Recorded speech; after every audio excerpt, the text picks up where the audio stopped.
Welcome back to Season 2 of Ask the Council. It's been a while, and we're hoping we're going to be doing these about every 2 or 3 weeks.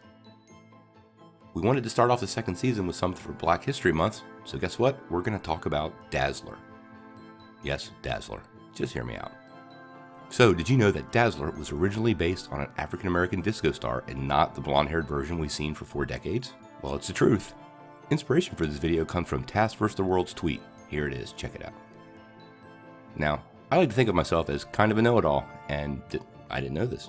This caused me to do a little digging, and it's a darn fascinating story. So the character Dazzler was originally a project commissioned by Casablanca Records in the late 70s. It was to be cross-promoted in a similar way to another group they managed, the mega-huge Kiss. Yes, that Kiss. The rock group already had 2 successful comic book tie-ins, Marvel Super Special No. 1 in September of 77 and Super Special No. 5 in 78.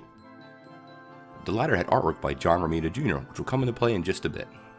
Now, I would be remiss if I didn't mention that this first comic is the famous Vial of Blood comic. Kiss actually took this way over the top by having each member donate a vial of blood and having it mixed in with the ink to use in the first printing. That's right, those comics have their actual blood in the ink. So for Dazzler, Marvel Comics would develop a superhero with singing powers, while Casablanca would actually produce a singer. Then the 2 companies were supposed to work with Casablanca's film division, Filmworks, and create a tie-in movie all in one nice package. So the character was originally conceptualized as the Disco Queen, with the power to make people tell the truth. In the beginning, nobody wanted anything to do with the project. Marvel Comics appointed former Archie Comics writer Tom DeFalco to the character, and he developed some changes to the character, namely the light-based powers. Roger Stern conceived of the character's name, Dazzler, while John Romita Jr. provided the pencils. Romita has said on several occasions that the designs for Dazzler were meant to resemble model actress and singer Grace Jones. So check out this early concept art.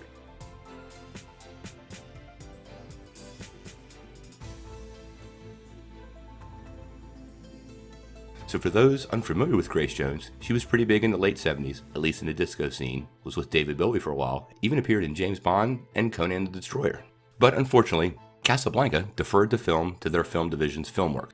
Now Filmworks at this time had become enticed by the 1979 romantic comedy 10, starring Bo Derek.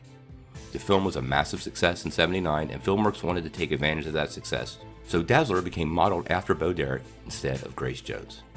The Bo Derek-inspired Dazzler debuted in 1980's Uncanny X-Men No. 130, which was right in the middle of the Dark Phoenix saga, and eventually got her own title, a couple months after with Dazzler No. 1. The rest is comic book history. Interestingly enough, we may finally get to see Dazzler this year in the upcoming X-Men Dark Phoenix. There was a deleted Easter egg in X-Men Apocalypse in the form of an album cover, and although it's unconfirmed, it's rumored that Orville's Halton Sage has been cast for the part.